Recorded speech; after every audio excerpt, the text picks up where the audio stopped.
Hello YouTube. Massive patch just dropped on PB, 14.10. Mid-season patch gonna drop with the next split in 2 weeks. A lot of changes to runes and items. Let's just have a look. We'll go through the runes first and then we'll jump in practice tool in order to have a deep dive on the items. And I'll do my best to break down all of the design choices Riot might operate with in this case. So right away you can see that Little Tempo got removed, Predator got removed, which makes the rune system a bit more homogeneous. You have 3 keystones in every 3. I think that's appropriate. Definitely a bit nicer, more elegant, instead of having like random 4 runes here, random 4 runes there.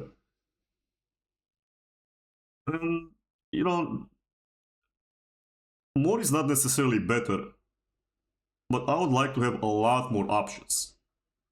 Such as, like, let's say Resolve has 7 keystones. We have 7 keystones everywhere, 5 mini runes in every row. A bit more complexity. But I understand that Riot wants to keep it simple, noob friendly, and it's not a big deal. You can still make some choices, at least from champion to champion. Even if it's not super strategic, you can like, wow, decide to go this and that. But I think a lot of characters could go probably different runes every game. People just don't care about min-maxing that much. Because there are cases where at least your secondary runes could be diverse from game to game. I try to make my secondary runes diverse from game to game because, especially if you go precision primary for a conqueror user, you have different utility in every row. You can get scaling with overgrowth condition. You can get early game power with 30 water walking. You can get some snowball effect with eyeball relentless. You can get some use out of inspiration, especially with magical footwear and approach velocity.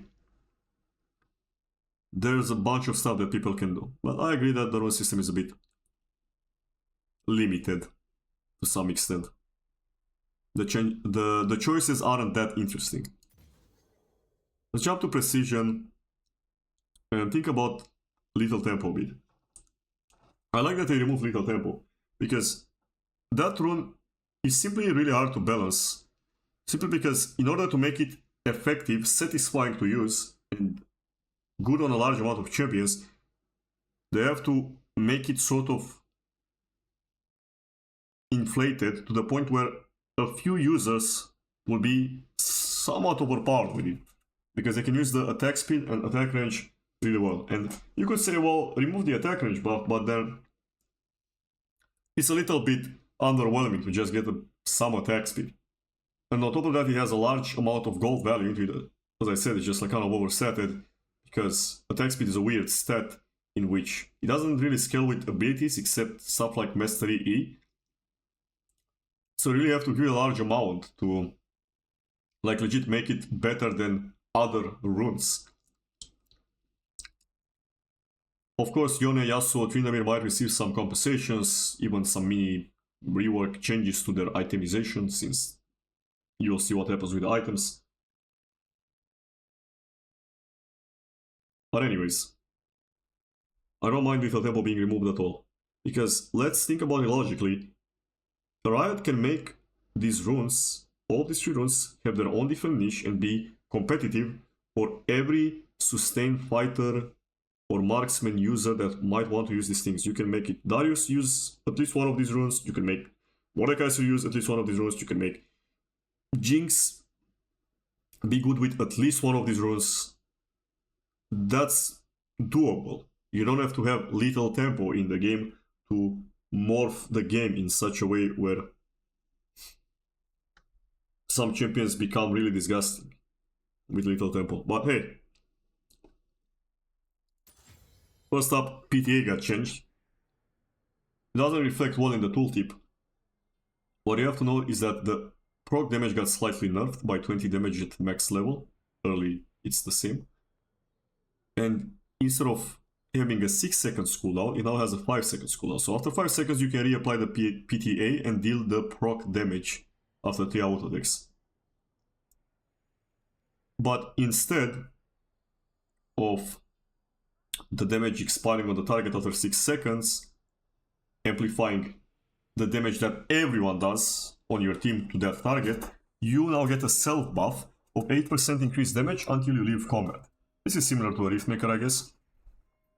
And not only this rune is now a bit better in dueling, since you have more uptime on the 8% damage buff, and you can proc the damage proc a bit faster. And bear in mind, from 6 seconds to 5 seconds, if you actually take a sustained fight all in and you're able to get another proc of PTA 1 second earlier, then that could be the difference between winning or losing a 1v1. Especially if we think about stuff such as, who knows, Seth versus Cyan. For sure it could matter in that regard. I'm not saying that Seth should take PTA, but maybe it's viable, who knows. Either way, it's a percentage increase in damage, while Conqueror, for example, is always going to be a flat increase in damage. It just gives you flat AD, while PTA is going to increase a large amount of damage from, for example, a late game AD carry having full build and critting you for a large amount. It's gonna be a percentage increase, and it always was. It's just a bit more selfish now, and it's gonna work a lot better with stuff like, for example, Jinx. You stack your PTA and now you can deal 8% damage in AoE or on your ult. You can play Twitch, come out of stealth, proc PTA, now everybody takes 8% extra damage from spray and play. That's a big deal. You can play Misfortune, auto Q auto the frontliner, proc PTA quite quickly, then you press R, 8% extra damage on your R. Definitely it's a bit better in that regard, especially for marksman, but on some note it's gonna be nerfed. You have to consider that, yeah, it's gonna be nerfed in some cases simply because your teammates will not get that damage amplification. Overall, I like the press attack change, and it's also a slight buff to tanks. Why do I say that? Because before you'll have like a Lucian go PTA, proc it on the tank at the start of the fight, and then the mage will deal 8% extra damage. Another random teammate will deal 8% extra damage. Or you could have like 5 champions deal 8% extra damage by hitting the same target. It's a slight buff to tanks. And overall PTA is nicer to play with the selfish character. Killing a target heals you for heal amount. This is the new rune, replacing overheal, absorb life. Triumph and Presence of Might is still unchanged, really good runes. Overheal has been moved to an item. If you guys know Riot Games, you probably know what item that is. And this healing, although the tooltip is bugged, is 2, scaling to 17 at level 18, I believe. I don't know exactly how the scaling works on this thing. All I know is that at level 1, if you kill the wave, you get 12 HP. This is nothing too crazy. It's similar to Taste of Blood or Second Wind. Just something that helps you sustain, get you through the laning phase. If you're playing a scaling carry, maybe you're like a Garen in top lane to a range matchup, you just want to sustain, you can go absorb life. I don't think this is good enough to be better than Second Wind as a secondary choice, for example. Like if you really want to sustain, let's say you are Sorcery or Domination primary. I don't think it's better to take this compared to Second Wind. I don't think the number is going to be enough, especially because you have to CS every single minion, and if you're struggling in lane, you might miss 1, 2 creeps per wave here and there to the tower or whatnot. Either way, absorb life makes sense. You got a follow there from Wolfspan. Thank you for the follow, Wolfson.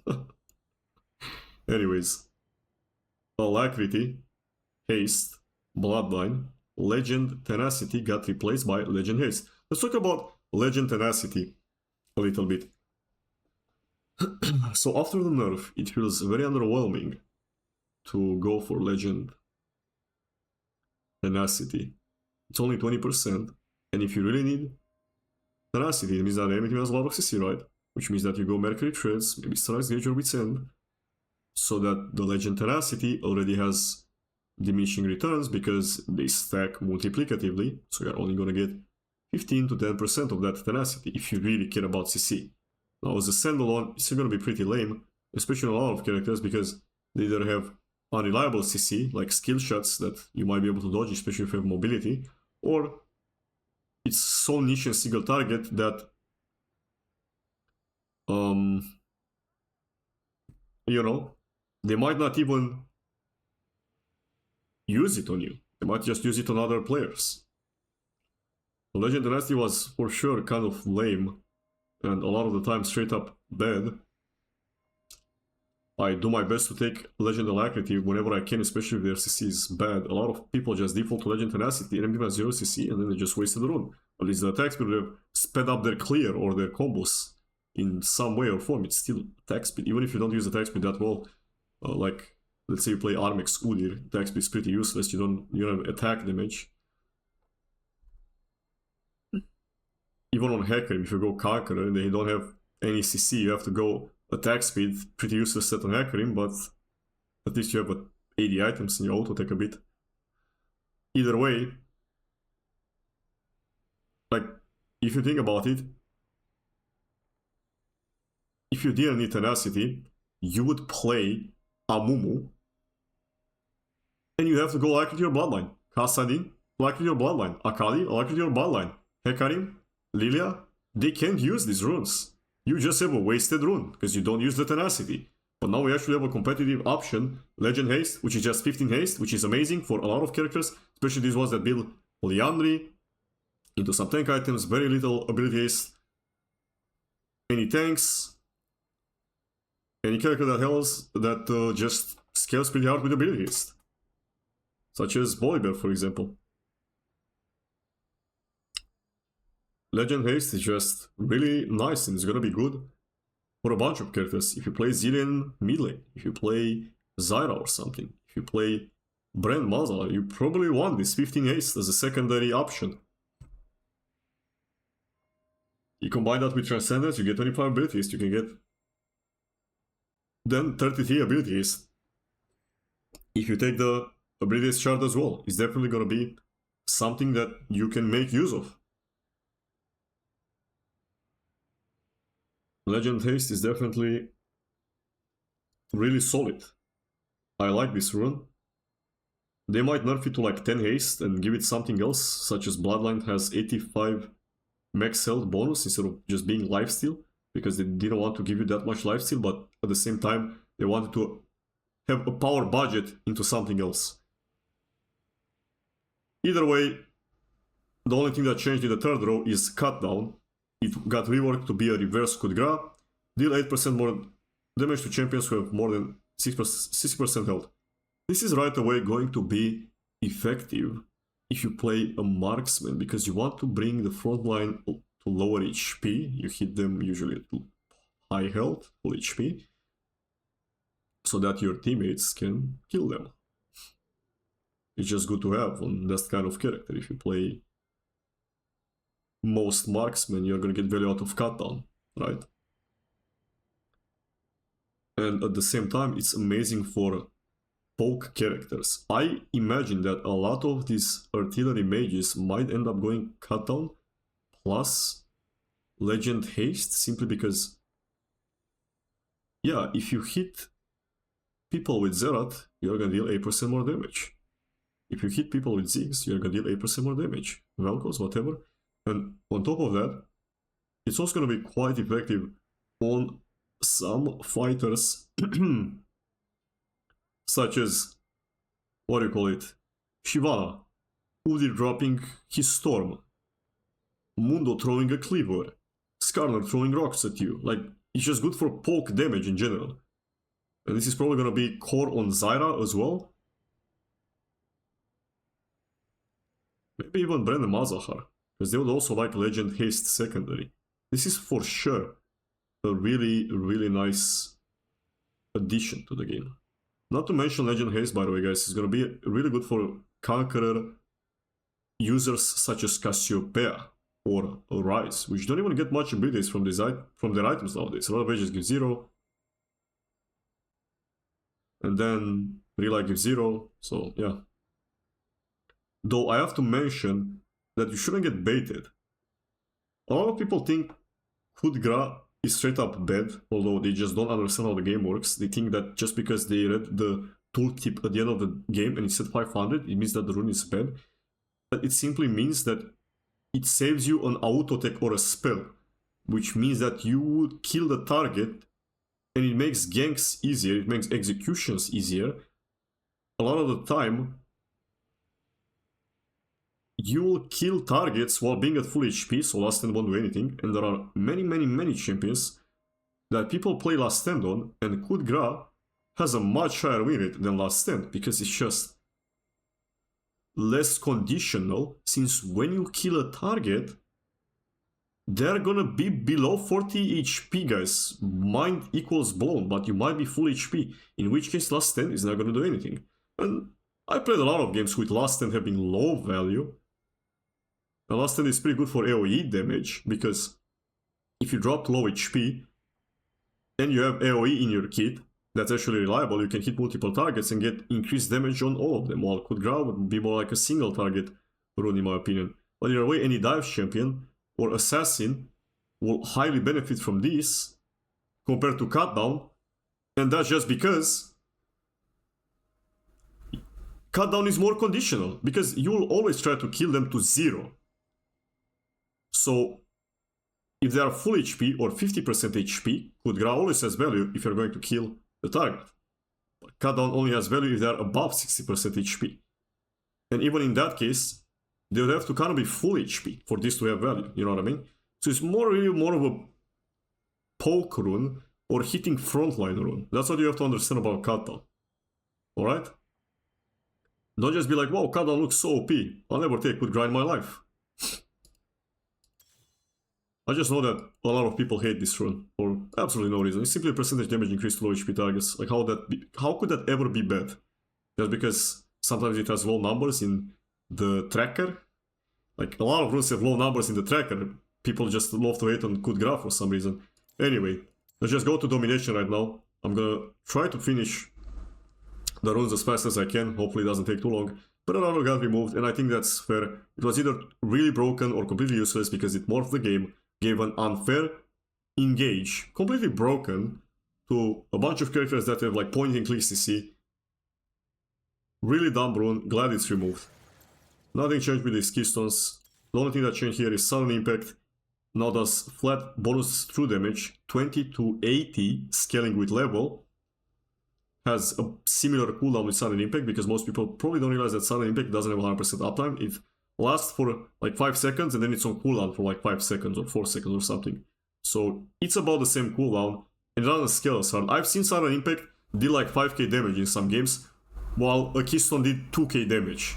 So definitely these runes scale a bit too hard. Now it's a flat damage amount that's easy to balance, easy to control, instead of being a percentage damage increase such as magic damage or armor pen. It might be a buff early, and it's definitely a buff in like short trades, and also it's a buff if you use your mobility spell at the end. So for example, let's say you are already on the target and you are saving your mobility spell for when they flash away or they escape. That means that you didn't get value from the magic pen or lethality, but because it's a flat amount, now you will get the same value. Unless you could have procced it a second time, but that's not going to be the case because it's 10 seconds cooldown. The target should already be dead before 10 seconds pass. Nothing changed with the ward runes, I believe, and they removed Ingenious Hunter. I actually suggested a few months ago for Ingenious Hunter to be removed, and it seems that Riot agreed with that, or they just wanted to do it themselves anyway, because Ingenious Hunter serves no purpose in League of Legends. It's simply a rune that is broken with a few items and makes certain items harder to balance. It's just a toxic rune, because most champions can't even use it whatsoever. That's why Ingenious Hunter, I'm glad it's removed. It just made the game harder to balance, made itemization harder to balance for sure. Created some really unfair scenarios. On top of that, you don't need to have a fourth option here. Any character can use movement speed or gold. That's good enough. You don't need a fourth option. Every single character can use either Relentless or Treasure Hunter, if they don't even care about ult CDR. Anyway, moving on to sorcery, nothing changed here. on resolve, we got a change to font of life.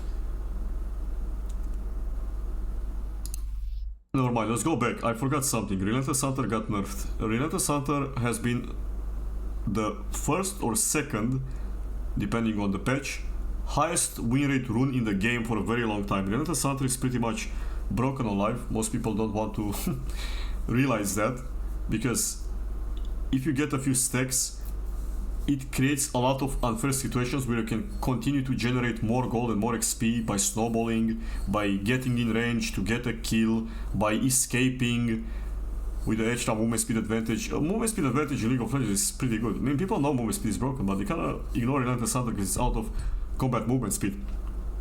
Either way, it lost the 5 base movement speed, so now you only get the 8 per stack. No more 5 MS with 0 stacks.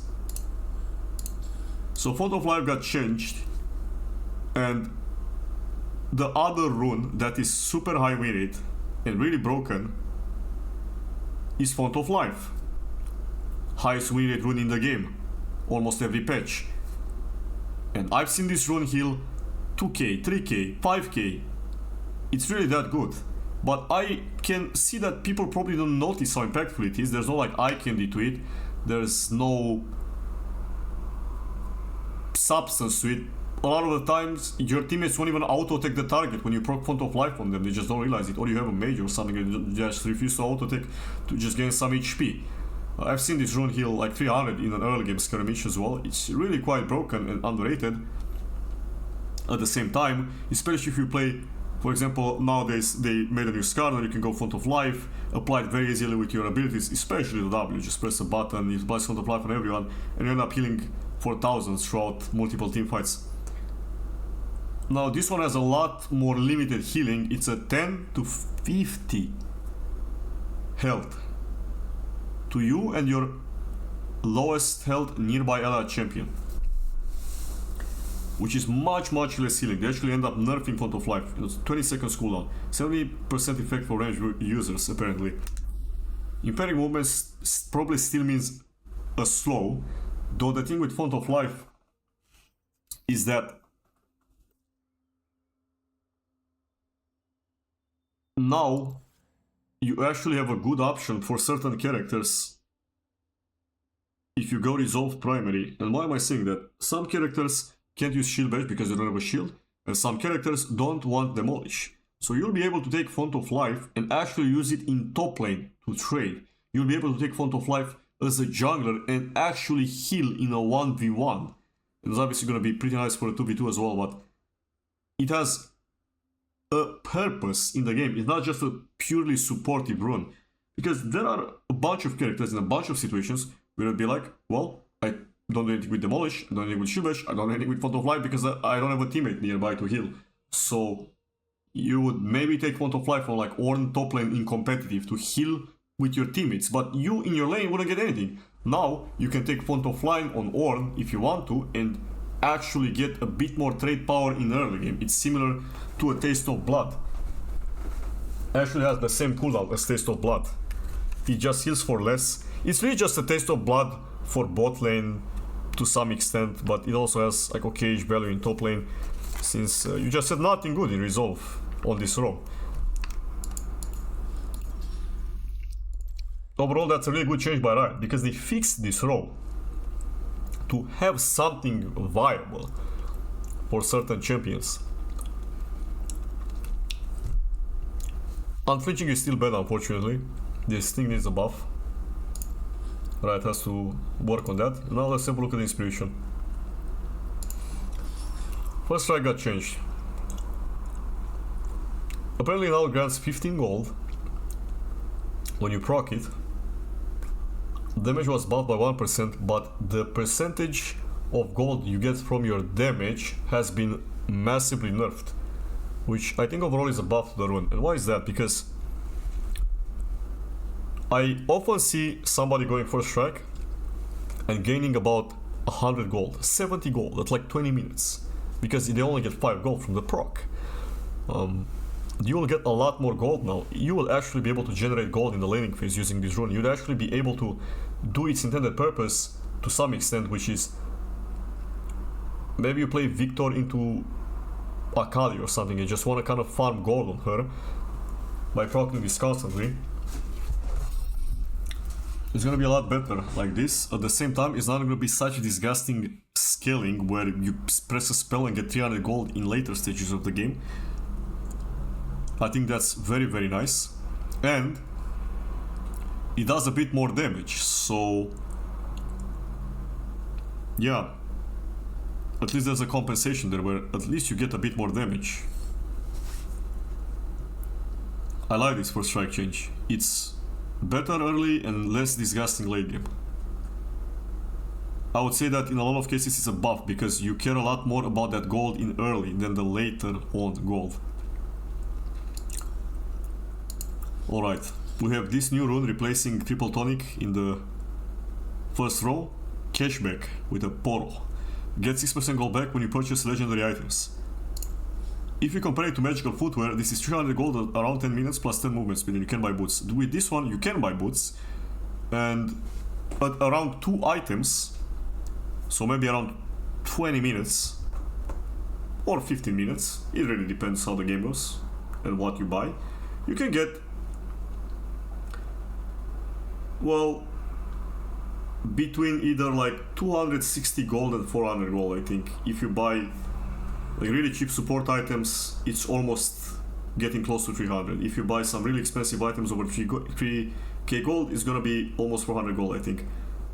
If you buy a 3k gold item, for reference, it's gonna be 180 gold per item.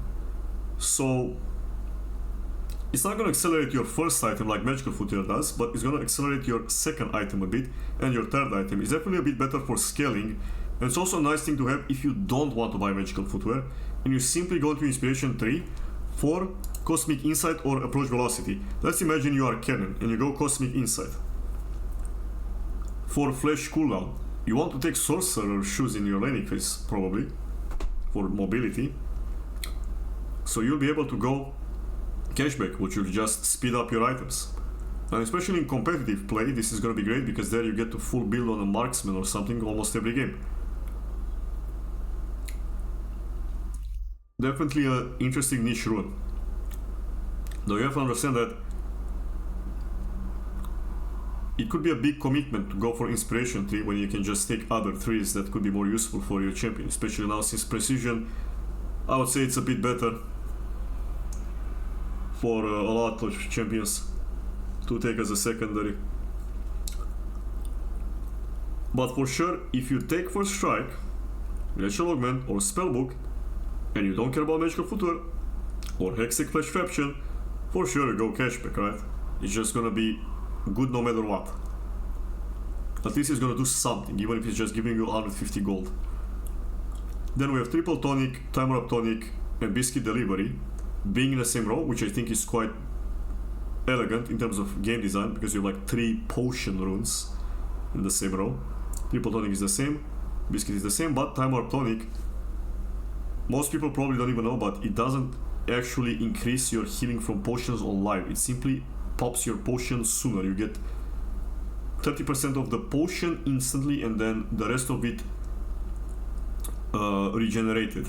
Time Warp Tonic, on the other hand, gives you 40% of the potion and then the full potion value. It increases the healing on PBE. So from a refillable pot, the 2 charges, you're gonna get 80 extra HP. Now that can be a decent amount of sustain that can be similar to Taste of Blood, Second Wind and stuff like that, but I'm not sure. Maybe it would be okay for a champion going Inspiration Primary. For Inspiration Secondary, I don't think you'd ever go Time Warp Tonic. But for Inspiration Primary, maybe it could be okay on certain characters. It would be hard to believe that it's ever better than Biscuit Delivery because most of these characters will be mana champions and this one still gives you some missing health. Plus Triple Tonic exists, which is still like a pretty solid option. Minion Dematerializer got removed, was a pretty toxic rune, I would say. Kind of morphs the game a bit too much and doesn't really have like a good way to balance it. Removing it was good, and Futures Market was just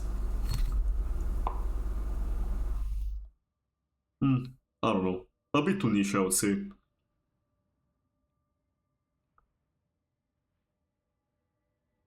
You can now just take kesha back if you want similar power. It's just not gonna be immediate in early game.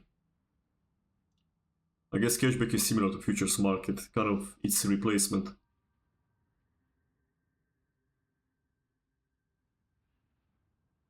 Anyways, the third row has jack of all trades now. For each different stack gained from items, gain 1 jack stack. Each stack grants you 1 ability list. Gains bonus adaptive force at 5 stacks, which is 10 adaptive force, we know that. And the 10 stacks is 25 adaptive force. I don't know exactly how this works, like for example, does tenacity count as a different stat? It's hard to talk about it. Obviously, it looks like it can be good on hybrid champions, or even just characters building like a damage item into a tank item, then you get a lot more stats. For example, like Trinity Force into Deadman's Plate could give you a lot of different stats, I believe. And then you can also have like a Dark Skill giving you AP, and Boots potentially giving you another stat, who knows. It could be interesting on certain characters. You have to do a deeper dive on Jack of all trades right now, and maybe I'll make a separate video to talk about these niche things like Jack of all trades. I think that's it with the runes, nothing changed with the stat shards. We can just go in practice tool and have a look at the items.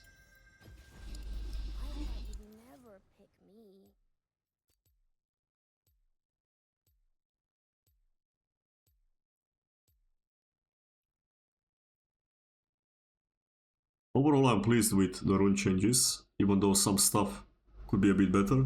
For example, like I said, not flinching getting buffed.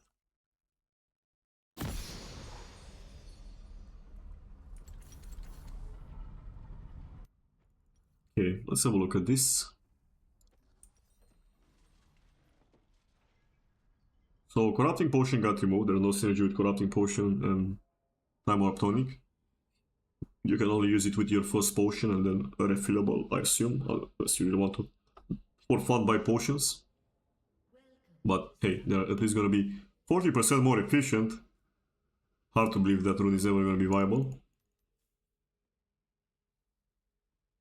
Let's look at basic items. Dagger, I think, is the only one that got changed. It got slightly nerfed from 12% to 10, so 10% attack speed is 300 gold now. In terms of like gold value, if you want to calculate that, just because it's kind of how the game works.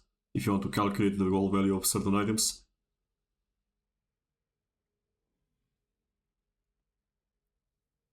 In epic items, first one is Recurbo. It changed to physical damage. I don't think it made much sense for Recurbo to have magic damage. It's just odd. It's just not appropriate. Also, this is a slight nerf. Unless you buy it super early in some cases, maybe. And it doesn't do anything against jungle camps because they have the same amount of armor and MR. The next thing that changed here, I believe, is the addition of Fated Ashes, which builds into Liandry and a new item that we'll look at soon. Liandry replaced Blasting Wand, so now we have Fated Ashes.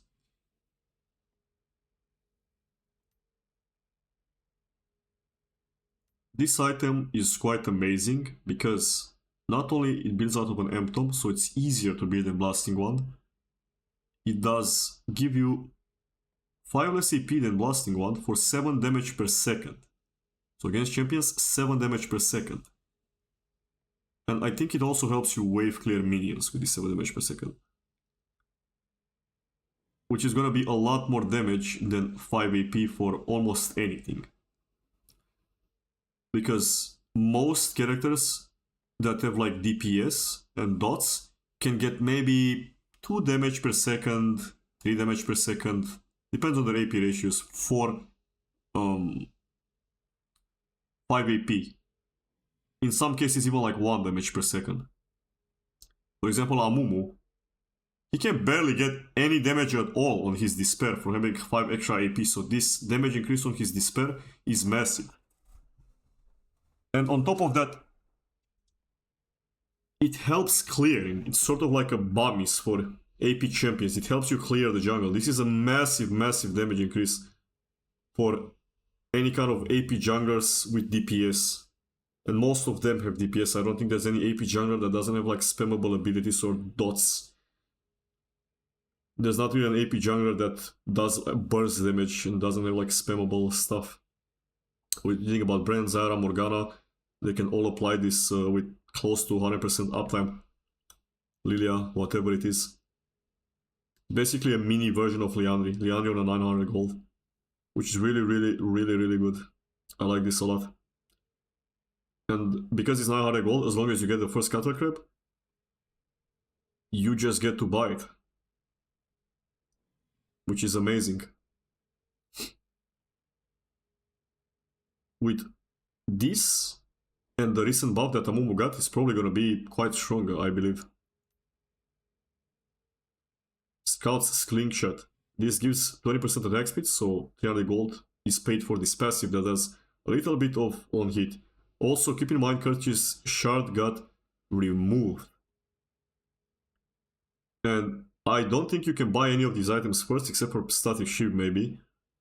You see that Static Shiv got reworked as well. I think Scout's slingshot ends up being quite underwhelming. Attack reduces this cooldown by 1 second, but it's still a pretty long cooldown. Even if you perma auto-attack, it's gonna take like 20 seconds to refund this cooldown.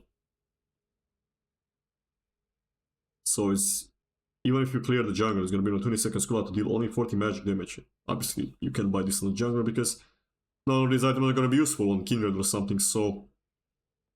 Scout's slingshot looks like it needs a buff, it just seems underwhelming.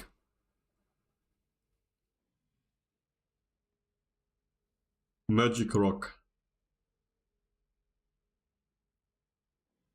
The next item that changed is Bummy Cinder. It lost 100 HP, gained 5 abilities, below mold in the build pad.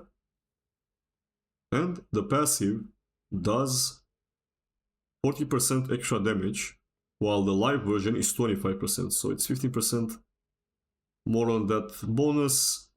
And of course, because it lost 100 HP, the passive does like 0.5 less magic damage per second, which is like kinda nothing, as the ratio is so small now.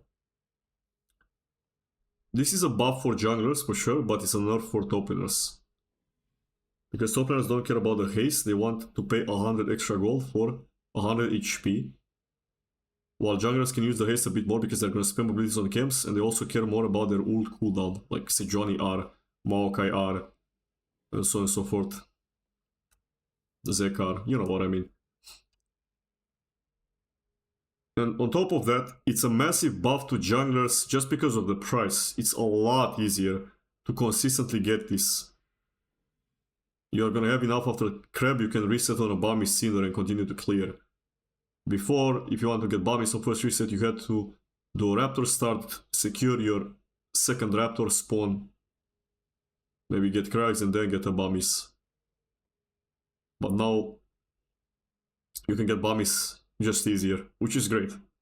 This is a buff to junglers.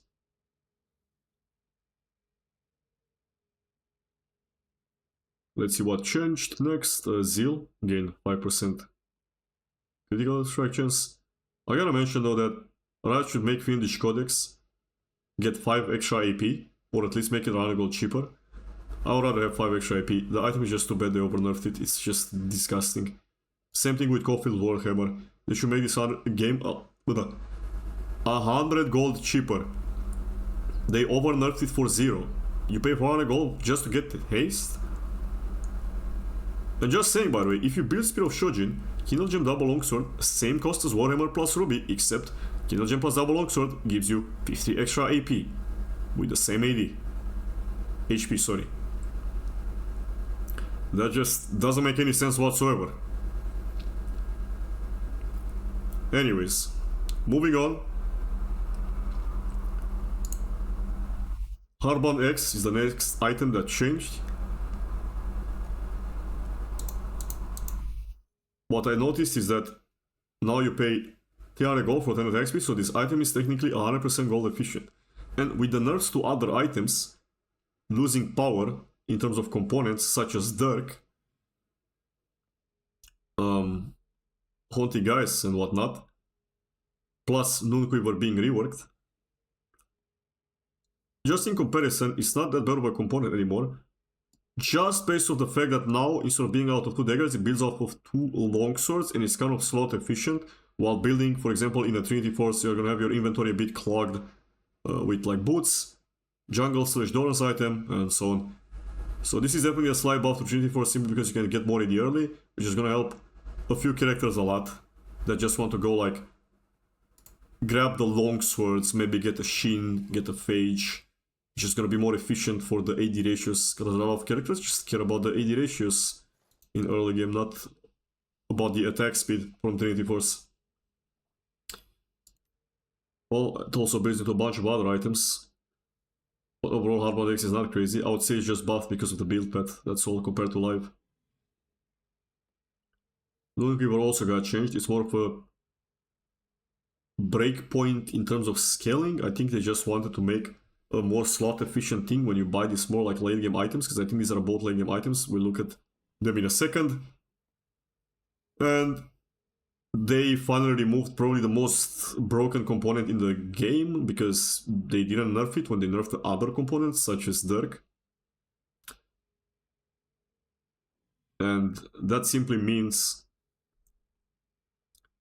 that marksmen and stuff like Viego, Mastery, Belvet will just have heavier itemization. You can just get a lucky first blood on Mastery, Belvet, Viego, recall, get Noonquiver, while the enemy jungler bought like Emptom Darkseal.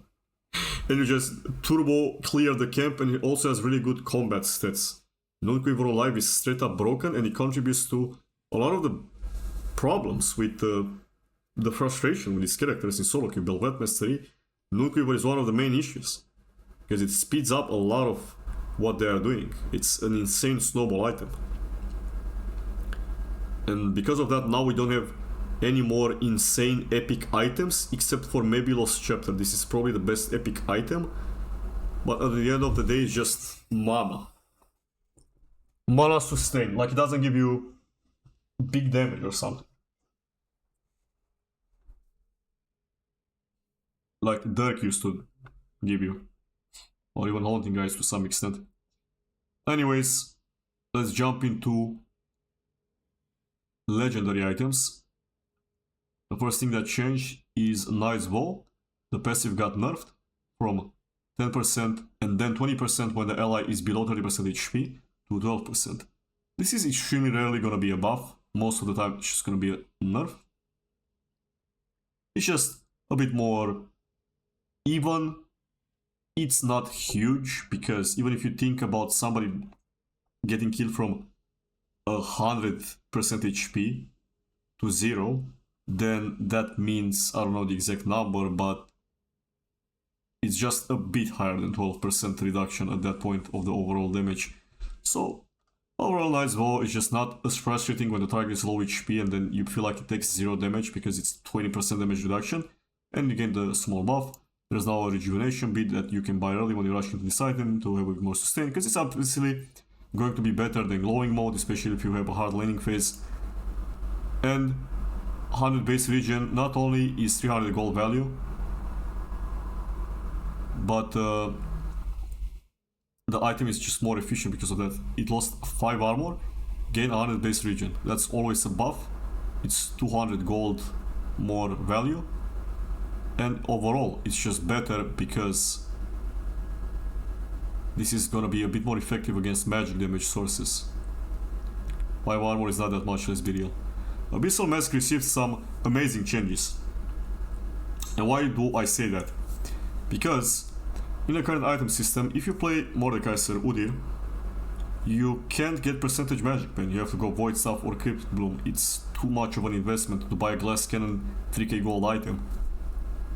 You don't have a magic damage Black Cleaver, but now they gave you some sort of magic damage Black Cleaver by allowing you to reduce 20% of enemy magic resistance, which is one you would want to buy Abyssal Mask anyway. You want to buy Abyssal Mask when you have multiple magic damage sources on your team, which is when the enemy team is going to purchase magic resist items. So percentage makes more sense. If you buy it against low MR, then this is going to be a nerf to some extent, because it's also 200 gold cheaper now. Not only is it going to be better than all the Abyssal Mask against MR, but it's also pretty decent even if they don't have a lot of MR. And now you have some counterplay, as I said. You will actually deal some damage if you buy this item against MR stack on some kind of tank or AP fighter. While Black Cleaver is a bit more easier to purchase for sure. I mean, it just gives general stats. You can buy Black Cleaver against anything. Abyssal Mask requires you to play against at least some magic damage, of course, because otherwise you're not going to make use of the magic resistance. You can just buy it against a full AD team or something. Abyssal Mask overall solid. The 6 Convergence, which I suggested should be buffed with giving it ultimate ability haste, similar to Malignus and Experimental Exploit. Unfortunately, I didn't get that. Maybe I didn't think about it yet. Though it got more health, more magic resistance. Not sure if it lost some armor, also lost some ability haste. And no longer has mana with Glacial Shot build pet. Overall, this is a buff. I mean, it just gives better stats. They don't really care about the mana when you build this item on support, normal. That's completely fine. Fimbul Winter got a change, which I don't know what it implies. Is it a buff? Is it a nerf? I would assume that Riot would buff this item, since I don't think they want to nerf it. Anyway, it received the Ruby Crystal. And now the passive is 15% bonus mana to HP instead of 8% maximum mana, which I think it should be a buff in most cases. That's what my intuition tells, but I don't know. I will not look into that for now. Let's talk about the Phantom Dancer paradigm. This is the first crit item we're going to look at, and first of all we have to understand that crit items now have 25% critical strike chance, like they used to in the past, which means that you can get 50, 75 and 100% crit chance at 4 items. You don't have to get 5 items to cap crit anymore, which also leaves out a slot for a non-crit item option that you might want to use. Phantom Dancer was pretty much simplified, flattened out. You buy this item for attack speed, movement speed, crit chance. Become ghosted. Nice. Just solid, does the job, just like every Zeal item. But before we jump into more crit action, we should probably take a look at the new Infinity Age. The new Infinity Age looks overpowered. I assume it's gonna get nerfed. The crit strike damage has to go down for sure. 80 AD, 25 crit chance, 50% critical strike damage. Combining it with the other changes they have done to the item system, this will probably once again be a great rush for most marksmen that just want to play crit. It's gonna be a great rush with 80 AD. It's gonna amplify spell damage by a lot. It's just gonna be great overall. And because Noonquiver got changed, pretty much removed from the game, and because of other changes to items, marksman itemization becomes a bit heavier. So they actually have to get a BF sword from time to time.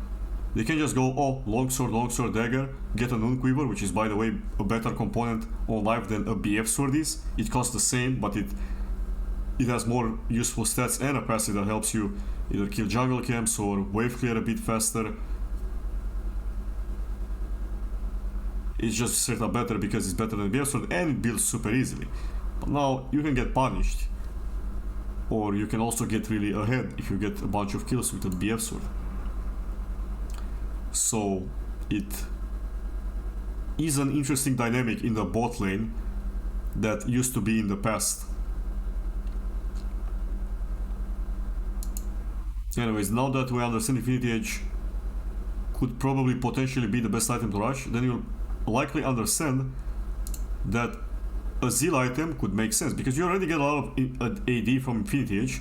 Now you just want some attack speed and crit chance and movement speed to be able to utilize that Infinity Age to its full potential, where Phantom Dancer will come in for any character that wants to just auto attack a lot and just kite people with movement speed. Then you have Runan, which lost the magic damage but does a bit more in AoE on the passive.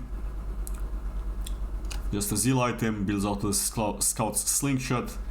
Zeal, as I said, amazing component, has 20% crit chance now. Very, very strong component. You can even do stuff like Infinity Edge, PD, and then get a Zeal. That's how good this Zeal is, in my humble opinion. Another Zeal option is Navori's Flicker Blade, and we got to mention something about Navori's Flicker Blade here, guys. So it doesn't have the spell amplification anymore, it's just a Zeal item, it's gonna reduce your cooldown. Okay, cool. So if you think about a character such as Tristana on live goes Navori, because Navori not only reduces her cooldowns, but also does what Tristana likes the most, which is to burst targets, to one-shot you essentially with the high AD from Navori and the bonus spell damage from Navori. Now, you can just get the both of bad worlds where you one-shot someone with Tristana and you also reduce your cooldowns. It's somewhat broken and it makes the champion pretty unfair. While this Navori says you get 0 AD, but you can refund your cooldowns at least. You lose attack speed and movement speed from Phantom Dancer in order to get the ability to refund cooldowns. Okay? This is what Navori Flicker Blade is going to do for you. And, you know, you can still get it on a Tristana, for example, but much later into the game. Probably because Tristana wants to buy attack damage to burst you. In most cases, I would say so. Now, I'm not saying that Navori second after Infinity Edge on Tristana is going to be bad by any means, but at least there's a trade-off where if you go Navori, you at least don't one-shot the target, because you pay 2600 gold for no attack damage. A bit of over-explaining there, but I think it's important to get the point across so you guys understand the design values of these items, because I think Riot has done a great job by making Navori a Zeal item. Anyway, then we have Rapid Fire Cannon. And once again, because Infinity Edge hits very hard and you get more crit chance, you can more often and more reliably, if you can actually poke, buy Rapid Fire Cannon, because your auto attacks will actually be hard hitting with Infinity Edge. And at the end of the day, if you compare it to Phantom Dancer, yeah, you are losing some attack speed and movement speed, but that doesn't hurt your damage super badly. You get a 60 damage proc and you can poke people. And this is for sure gonna be great for a bunch of characters. And it's not gonna be such an obscure item that can barely be utilized. You also don't want the live Rapid Fire Cannon, which is 3k gold. You want a cheap Rapid Fire Cannon that just gives you the effect. If a Rapid Fire Cannon could be 2k gold, you'd like it to be 2k gold. If it could be 1k gold, you'd like it to be 1k gold at the end of the day. Just want this item to be as cheap as possible. So it's great that they made it cheaper once again. And I really like the space with Zeal items. I mean, you have big attack speed, big movement speed, AoE attacks, reduce your cooldowns, and a poke attack. These are kind of a mythic, because most marksmen will want to build at least one of these items. Because, for example, spoiler alert, Kraken Slayer doesn't have crit chance anymore. And some other items don't have crit chance anymore. So you'll be locked into going some sort of Zeal item. On most marksmen are gonna be able to use at least one, unless they really want to go for like full AD less cannon. Maybe Samira or Misfortune for max R damage, and so on and so forth. Or a Draven doesn't necessarily like this one, but Draven likes Rapid Fire Cannon, so he could buy it, fourth item for example, or third item.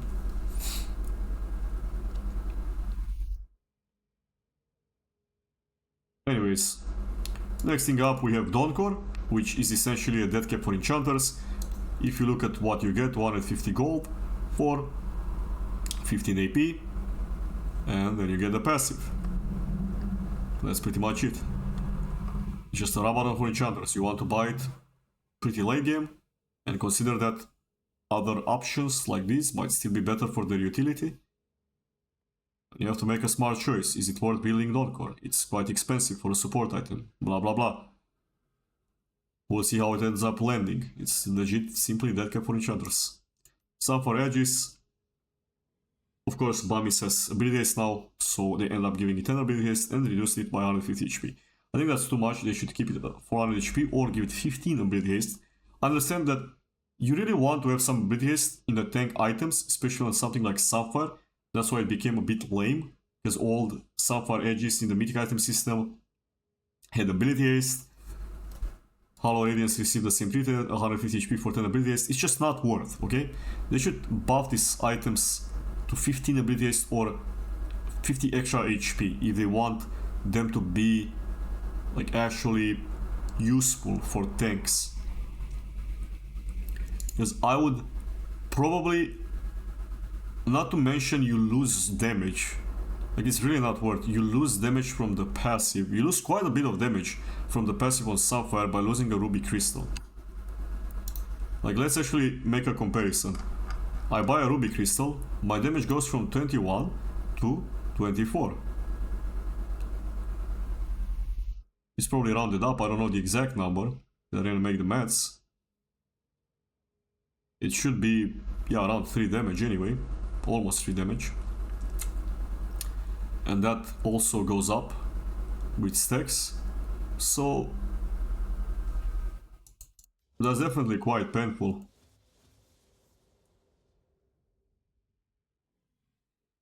Yeah, I would say that's definitely quite painful, losing 3 damage to gain 10 ability haste on top of 150 HP. They should give these items a bit more HP, or at least, as I said, make it 15 ability haste. I can't get over this change, it's really bad. 10 haste is nice, but it's not nothing too crazy. It's not worth losing 150 HP and some damage.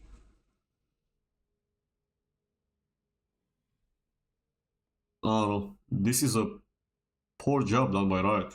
They need to buff it back a bit. Because I would like to have the ability haste. I would probably end up buying this on Udyr in some cases, if I really just want to be tanky early and don't care about Liandry's Torment or something, then I can just get Liandry later, maybe. But because Sapphire and Hollow Radiance don't deal bonus damage to monsters whatsoever, which that I don't understand as well, except for the fact that Riot said that they don't want tank junglers to rely on Sapphire to clear so they can buy other items, for example like Nice Barrage. I still think they should give it some damage to monsters, because it's just really not efficient at clearing the jungle, unfortunately. And on top of that, you also lose damage on your jungle pet from losing this health.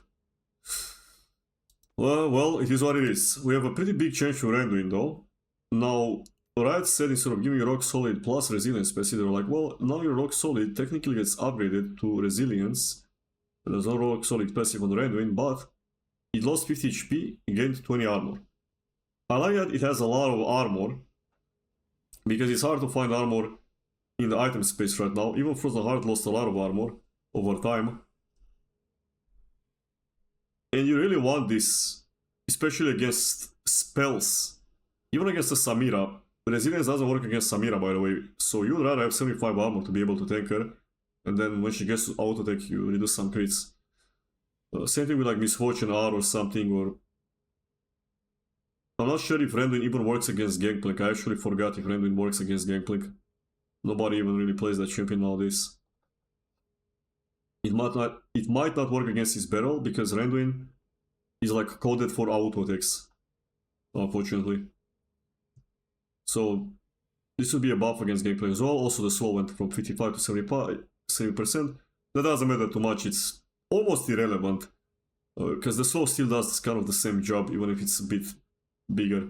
Now if the slow was, let's say, 20% and it goes up to 40%, that's a lot bigger of a deal, but 55 to 70% considering the champion interactions, the movement speed caps and so on, doesn't really matter that much. Hopefully we don't skip any items. Blackfire Torch. Now this is a very interesting one, in my humble opinion. Builds out of Fated Ashes. And first of all, we have to analyze the Lost Chapter items a bit, in my opinion. Malignance is pretty obvious what it does, it's just for ultimate power. Seraph's Embrace is the defensive Lost Chapter option, you just gain a shield. Luden's Companion, on the other hand, on live server, ended up...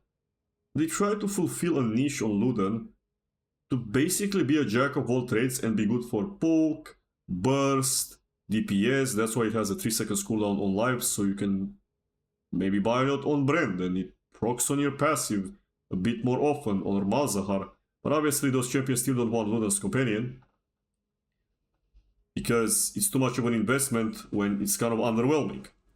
So what Riot has done for this patch is, instead of making Luden's Companion do everything at once, they decided to make it more niche around burst and poke. It now has a 12 seconds cooldown instead of 3 seconds cooldown, and it does a lot of burst. I think it does about 220-230 burst on an isolated target when you get it, which is quite a lot. I think it does double the burst it does on live on an isolated target. The base damage and the penalty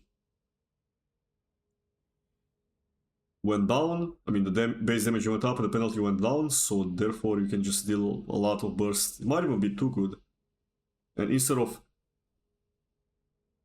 you know, trying to fulfill that DPS niche with Luden, they end up making an actual DPS item, which is similar to Liandry's Anguish, except instead of being percentage damage, it's flat damage, so it's not just overpowered against the tanks. And it does the job. If you compare it to Liandry, it's gonna deal at best, if you buy it early against squishies, at best the same, like around 2% max health magic damage per second. And if you buy it and you end up facing some tanks, it's gonna be around 1% of their max health, just in comparison to Liandry. So that's interesting, and it's obviously gonna be great for any kind of DPS character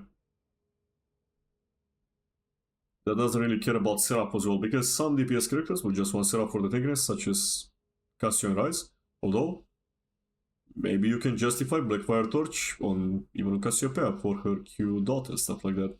Though I'm not sure. Might not be worth it. The setup is really good on her and the tier.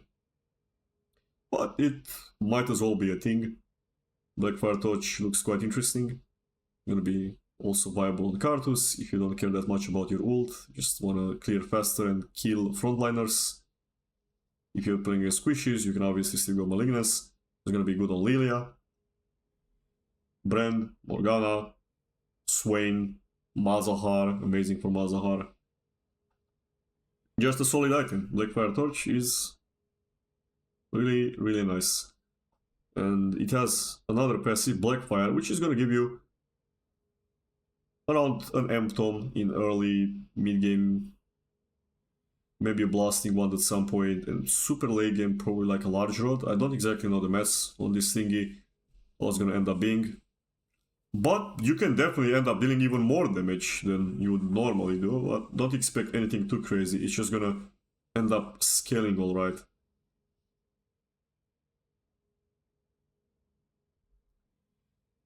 Moving on. Unending Despair finally got buffed.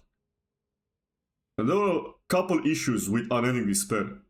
First of all, it procced too slow, so you could die before it even procced once, which was stupid. Second of all, if you try to reposition your character, it would take so long to stack that you'd not be in range to proc it. And if you're not in range to proc it, it still goes on cooldown. And then you only have it again on the 14th second of combat. Which would be ridiculous. So this is gonna be a lot more reliable. And in the cases where you would get 2 procs on live, with this one, well, 1 second later, you would get 3 procs, because it's 15 seconds for 3 procs, instead of 14 seconds for 2 procs. If you take an extended fight, you already get an extra proc from this buff. Yeah, just a lot better. The part I hated the most, as I said, is when I would try to disengage the fight to reposition, to wait for some cooldowns, and the item still didn't proc. Now it procs in air, doesn't hit anyone, goes on cooldown, and then it's just a complete garbage item. What I like about Unending Despair though is that most defensive armor items are simply anti-auto attack Randuin, Tormail, Frozen Heart, while Unending Despair is gonna work a lot better against assassins and casters and stuff like that. comes with some abilities, and it actually does something against those characters that don't even really auto-attack you, but still deal physical damage.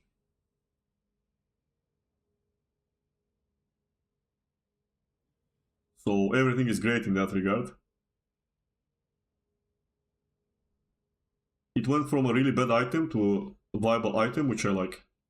Already looked at Ludan. Just got the buff. Static Shield looks like a super weird item. So they removed this like non-quiver starter items from the game. They made Static Shield into a non-crit item. And I can't really understand its purpose very well. It looks like it's gonna help characters wave clear. And then it has some sort of reset mechanic where if you kill a target, let's say a dragon team fight, the other 4 characters will end up taking combined over 1k magic damage. And if you think about it, bro, 1k magic damage just because we killed the first target, that's kind of like a reverse script bloom, right? But is this item actually good at the end of the day? I don't know. It doesn't have crit chance, so you can't really just build it and then scale it to crit with Infinity Edge. You just have to buy it as a standalone and then build crit. Or you have to buy it on some sort of champion like a niche. Like, I don't know, Tryndamere maybe can one-shot waves with E. It's kind of pointless, you can just go Tiamat.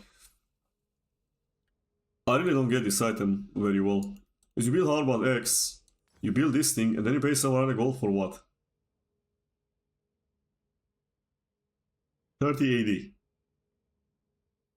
Well, you kind of pay 1000 gold because Scout's Slingshot gives 600 gold from stats. So you kind of pay 1k gold for 30 AD.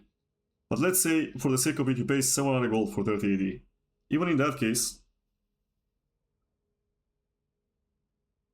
you get a mediocre passive that is similar to Hollow Radiance. I can't see this item being good, unless against some squishy targets the reset is gonna be really valuable, plus you can maybe get it on something like Vayne as a rush to help you CS and wave clear so you can pick up farm and exist. I really can't see this item being good. It's clearly meant to be like a marksman item for sure, because bruisers or light fighters can use this. You can use this on any character like Yone MS3, Yasuo, Viego.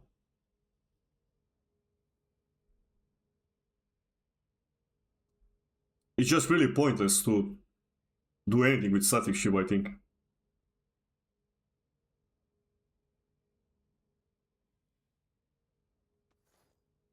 Like, doesn't even matter, the stats are somewhat gold efficient. The passive just doesn't do much. 3 seconds cooldown, like how do you even wave clear with this? In order for it to have the same wave clear as a live static ship, you would have to proc it at least twice.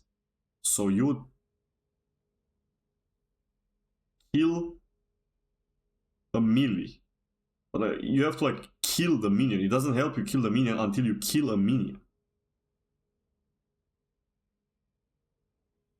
So you'd have to focus a melee, get a proc on the casters, focus another melee,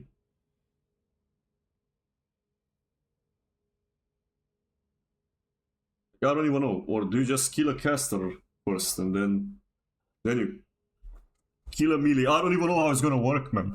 Depending on champions, the champion playing it, of course. Maybe it's fine for a champion that has like no wave clear, like as Vayne, as I said. These stats, are okay for Vayne. But is it great? I don't think so. Like, there are so many better items to have on Vayne. Static Ship just looks dead. It's already pretty bad on live, but still, Static Ship just looks dead. I don't know what to tell you.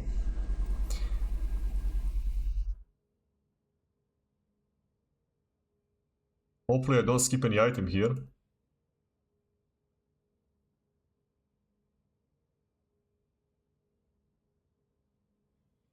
Yeah, we got Shield Ball, which is pretty much, well, let's say you go like Infinity Edge, Phantom Dancer, then you still want to cap out your crit.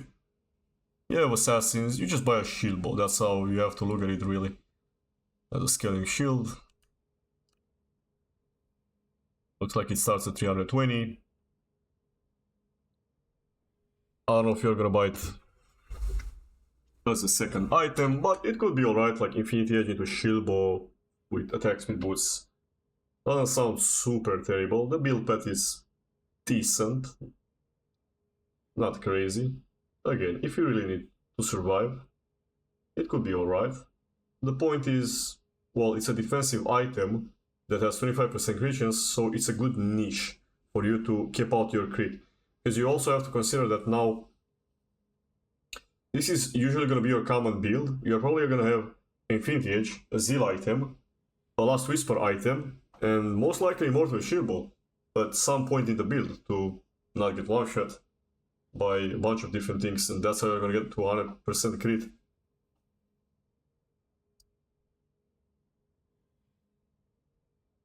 And because crit chance has been moved from a lot of different items, as in they don't have crit anymore, this is for sure gonna be a bit more optimal. It lost the lifesteal. I wouldn't say that item is necessarily buffed or nerfed, but it's still a good item to have in some cases. LDR was the Giant Slayer passive. So it's interesting that Infinity Edge got buffed a lot, but LDR lost the Giant Slayer passive, and Cut Down lost the 15% damage amplification against high HP targets. So there are some buffs and some nerfs to tanks overall. Of course, LDR now is way better against squishies. 40% armor pen and 45 AD. This is kind of crazy. Like at this point, would Collector even be a viable item with Infinity Edge being a good rush and LDR being probably a good second item for like Samira type champion or a Misfortune type champion. I'm not saying you can't get Collector on them at some point, but would you still buy Collector as a first item? I don't know. Collector also got slightly changed, so we'll have a look at that in a second. Terminus on the other hand has Recurable, Hardbound X, lost 5 AD, gained 5 attack speed. That's all that there is to it. A bit less AD, more attack speed. Overall, probably a nerf. But who cares? That's the same thing. Mortal Reminder is the same. So now if you have a decent amount of healing, you should go Mortal Reminder, because it's not that much of a difference in terms of DPS. You have like a decent amount of healing for sure. Black Cleaver got buffed to 30%, that's great.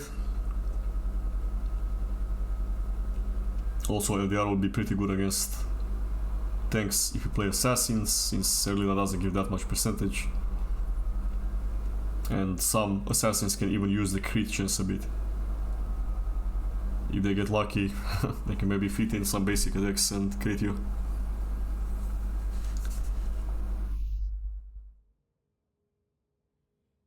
Banshee's Veil has a weird tooltip where it says there's movement speed on it. It might be interesting if they actually end up giving movement speed, or if it's just something that they scrapped and forgot to remove from the code. Because at that point it might be worth building at some points, depending on how much movement speed you get. Since right now upgrading the Verdant Barrier to Banshee isn't that worth it. Next thing is Kraken Slayer, and we'll look at both Kraken Slayer and Bork at the same time. The thing about Kraken Slayer now is that it lost crit, it gained attack damage, attack speed, and now has movement speed. Movement speed is great for all of these characters like Viego, you know, Belvet, Mastery, Yoneya, so they all like movement speed. It's nothing too crazy. And instead of stacking up to 9th hit, it now simply does damage based on missing health. So it's a lot better on these champions, such as Viego. It's just gonna deal more damage because you're looking to execute people and so on and so forth. Mastery, like it's easier to get resets with this kind of base damage on Kraken Slayer. Plus, these champions don't care that much about crit because they don't itemize for crit, and when you only had 20% crit on live, you don't crit much. You are building Kraken Slayer on live for the other stats and the crazy on hit passive. So overall I would say this is probably a buff for Kraken Slayer, except that it doesn't have the broken Nunquiver component anymore. Though the build path is still quite solid. Recurbo, Rectrix, and then you get some longsword and daggers here.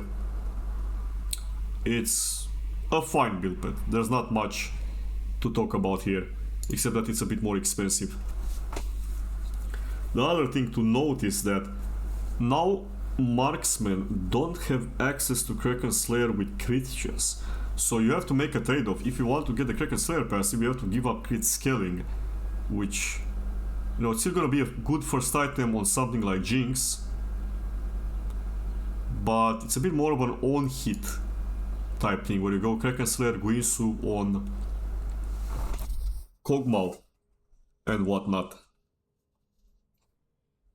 Definitely, Jinx will probably just want the Infinity Edge into Phantom Dancer combo. Infinity Edge, Phantom Dancer, LDR type of deal. Which I think is good, because yeah, you can just go full crit and have the Kraken Slayer passive. And it's a bit better for light fighters. This like glass cannon type champs like Mastery. Even Tryndamere. I don't know how Tryndamere is gonna end up landing with this item, considering it has movement speed, which is pretty nice for him, even though it has no crit, and Tryndamere likes crit. They will probably end up changing his passive? Who knows? Because they might just be like, well, we will change Tryndamere's passive, since last time we changed his passive to accommodate for this 20% system. I think Tryndamere passive used to be 30% crit, I'm not sure though. They might revert it back to 30% crit and buff his stats, like his AD from Q and whatnot.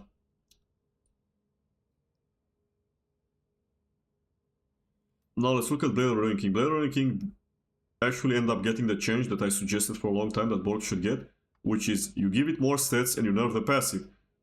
So the item is going to be similar power early, but it's not just going to super scale and be extremely anti-HP, where if you play a character that buys hearts and stuff, you just get destroyed by a Blade Ranking user. For range champions, it's 6% damage. And for melee champions, it's 9% apparently. So if you are a ranged user, it lost 33% of its damage. If you are a melee user, it lost 25% of its damage. So it's a bit more nerfed for ranged, by comparison. But obviously they both lost 3% enemy current health physical damage per hit. Either way, it has more lifesteal now. And I would say that the items are a bit more different now compared to before, because Kraken and Borg are the same item on live, pretty much. You just pick whatever is better for your character.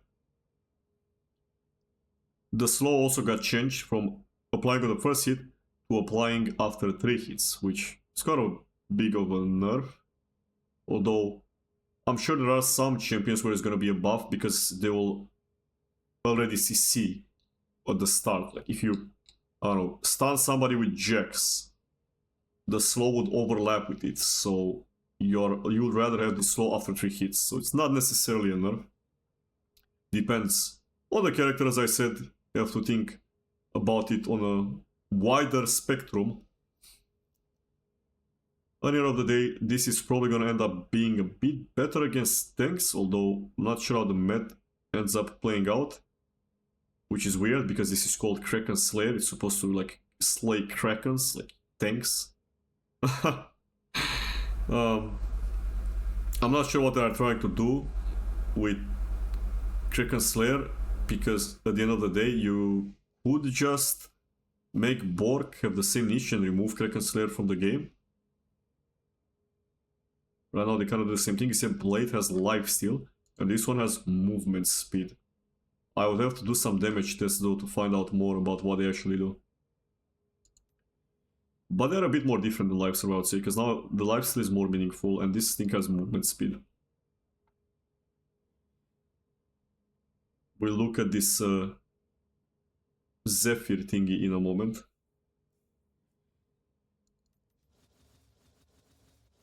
There are some changes to the boots, and I'll skip them for last. We'll have a look at the boots at the end of the video.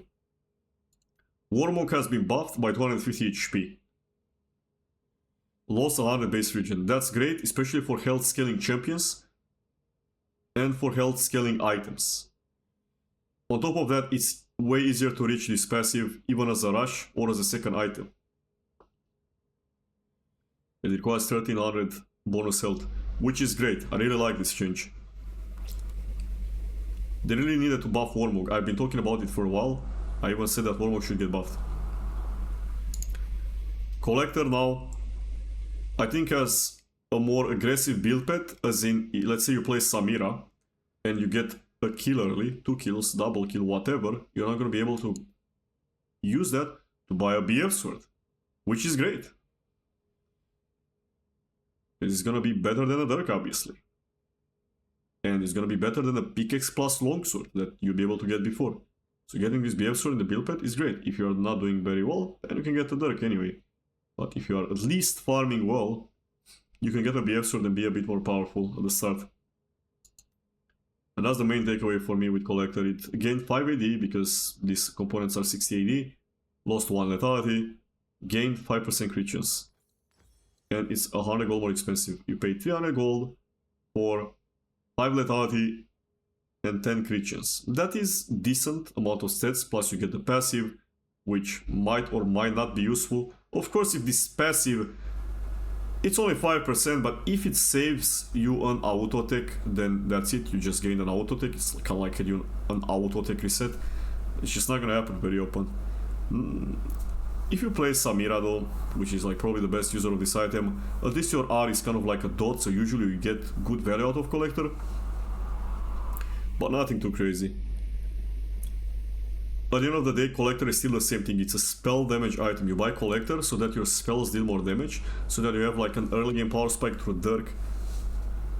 And that's pretty much it. But what I'm thinking is that Samira might be able to straight up just go Infinity Edge Rational, since it has 80 AD. You'll also have to do some damage tests, because again, Infinity Edge might just straight up deal more damage than Collector if you get some crits. I'm not sure how it's gonna end up doing as the first item. And then if Infinity Edge is better, then LDR might just be better as a second item. Although the build path is a lot worse than Collector, it just looks like it might be better, even against squishy targets. And of course, then you have the option of going Collector third, and your build is going to be something like this, Collector with Shield Ball. I'm not saying Collector is going to be unbuildable for a Samira, or a Misfortune, or a Graves, but I'm not sure how good it is as a rush. Of course, you could say that the Dirk is invaluable for the early game on this type of champions, so blah blah blah, but they also made Collector a bit expensive. It might require a buff, honestly, who knows. Or maybe just nerf Infinity Edge. Thing looks a bit OP. Essence on the other hand, is pretty much like Infinity Edge, except instead of getting crit damage, you get ability haste and some mana. It doesn't have the Shin effect anymore. It builds out of BS Sword and Warhammer, so you can get like some long swords early if you're not doing too well. You can get a BS Sword if you're doing well. It's an okay build, but not the craziest thing ever. This is still gonna be good because it's the only thing that gives you ability haste now in the system. Gives you some mana. It's pretty gold efficient as far as the stats go. If you look at it, you pay 200 gold for what? 15 haste, 10 crit, 5 AD. For 200 gold, that's quite a lot of stats. It's just that it doesn't really give you something specific. It might need a buff. It could be underwhelming compared to other items that give crit. But you will probably end up building it on Sivir or even Lucian.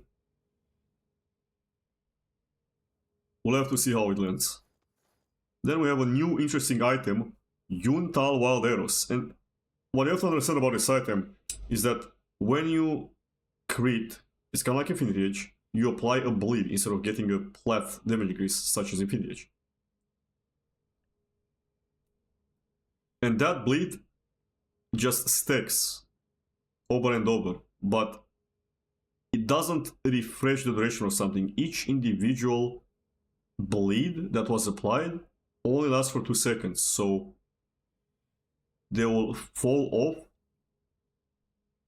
by their own. Each individual stack of bleed has its own 2 seconds duration. That's what you have to understand. So they will each fall off after 2 seconds. Well, whatever. Hope I didn't over explain that. I think you guys get the point. And as long as you have, for example, 100% crit, it's going to be a 35% increase to your auto attack damage. I don't know how it interacts with certain spells. I have no idea yet. I haven't tested it with spells.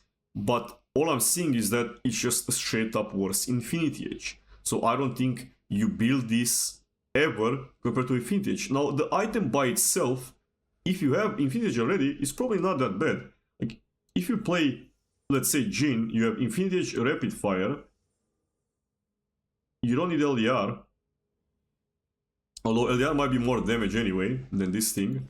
You could technically buy this, land one auto attack, and it's gonna deal like 200 damage proc, 35% of your AD. And it's gonna be a lot of poke damage. Where did you go, Amumu? And of course, if you have this kind of items, and then you don't want shield bow, or another zeal item, you can just buy this, which is going to be 35% increase to your damage. I mean, it simply reads, this passive, you deal 35% more damage at 100% crit. You have 50% crit, it's like 7.5% damage increase. Again, I'm not sure how it works with certain spells, maybe it's some extra value there. It simply looks like it's only gonna work on autos. I really don't know what the value of this item is going to be, guys. But for sure, building it in the late game seems like a viable choice. It could just be like a scaling item. Or maybe they just need to nerf Infinity Edge them all.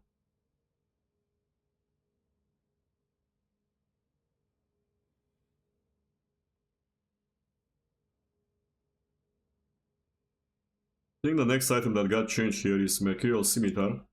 And this is pretty easy to understand. Mercurial Scimitar now has no crit because there's not as much need for crit in the item system. Same with Bloodthirster.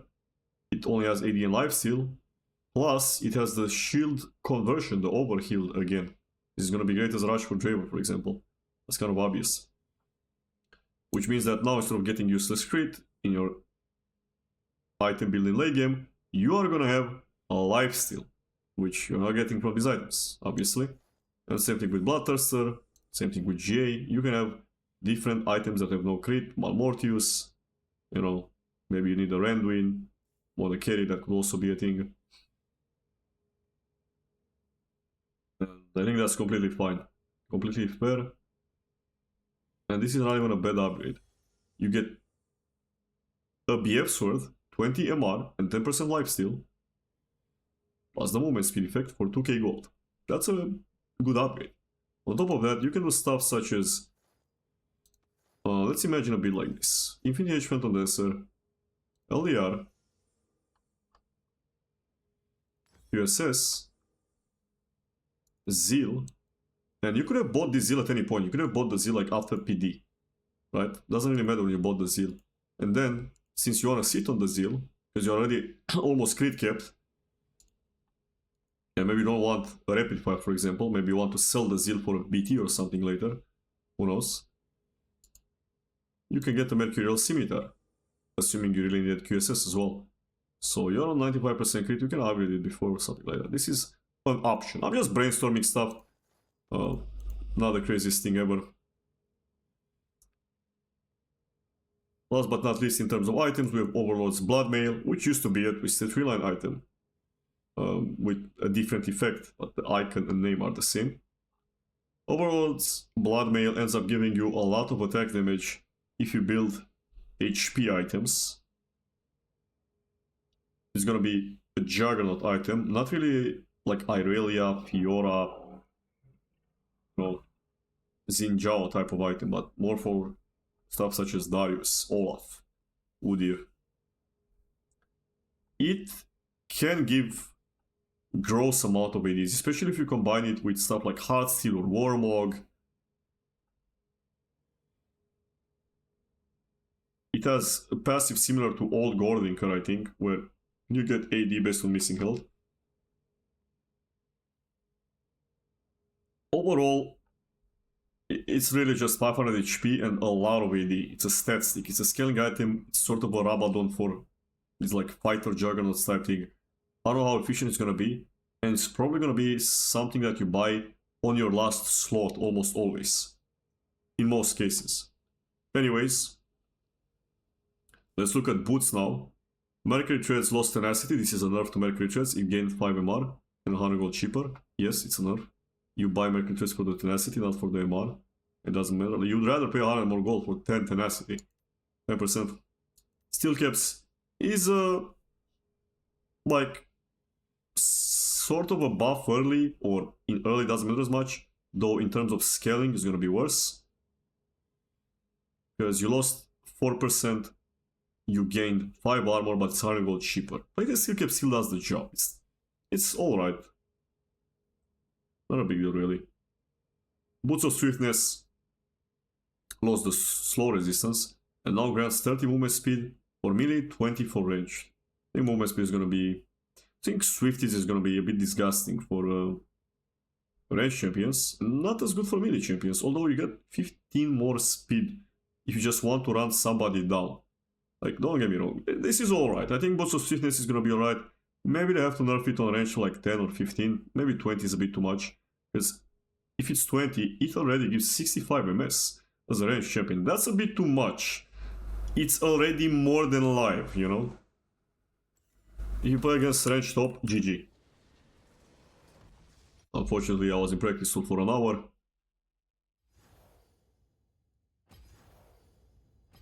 Let's just go back and finish with this thingy.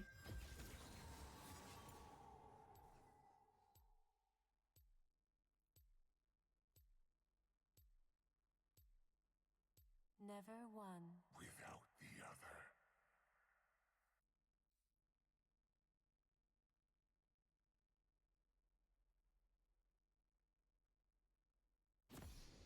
As we can see here, Boots of Swiftness, plus 20 movement speed on ranged. And we also have the new boots, Symbiotic Souls, which is an empowered recall. You simply get to recall in 4 seconds, that's it, that's all the item does. It's quite underwhelming.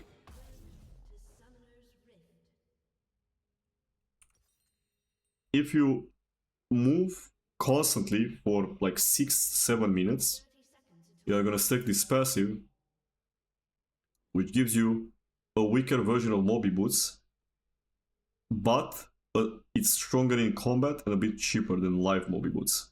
Because live Moby Boots has only 25 movement speed in combat, which is quite bad. This is not really gonna be that useful in my opinion. You can think about some niche interactions where you can do stuff like clear wave mid recall, clear wave mid recall, clear wave mid recall, and try to accelerate it yourself or just get through the laning phase easily.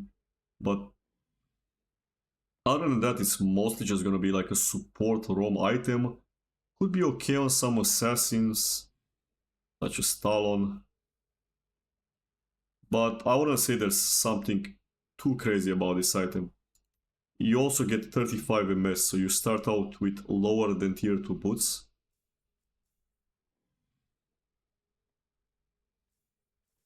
I don't know what to tell you. Just rather odd. And then on top of that, we have a new boot upgrade, which is essentially saying, here you are playing a marksman and AD carry in League of Legends. Have Zephyr, which makes you better, because marksman class is about scaling to full build, getting as many multipliers as possible, and having 6 efficient slots. much more than any other role or class or whatever. So you can get an extra upgrade. This is only going to be useful when you are full build with elixir. You buy Zephyr, okay? Never before, because all you get is 20 movement speed, 5% attack speed, and 20% slow resistance. But this is just going to be alright for mobility when you have leftover gold. Again, you pay 2k gold for 20 movement speed and 5% attack speed. So don't think this is actually a good item. Besides that, they might even have to buff it just a bit, just to make it a little more competitive. But it's not going to change how you buy it even then. And I like the way they made it. They even said, when they removed Zephyr, they said, we removed Zephyr because it was only used as a boot replacement. So now they simply made Zephyr a boot replacement, which is completely fine, in my humble opinion. Although I also liked the old Zephyr a little bit, but it's not that different from this Phantom Dancer, to be fair. It kind of fulfills the same niche. No tenacity though. I think that's it with the items. Overall, the crit itemization is going to be interesting. You are mostly going to see stuff such as Infinity Edge attack speed boots, Phantom Dancer, and then LER. It's going to be quite standard, with some niche stuff in between depending on the character you are playing.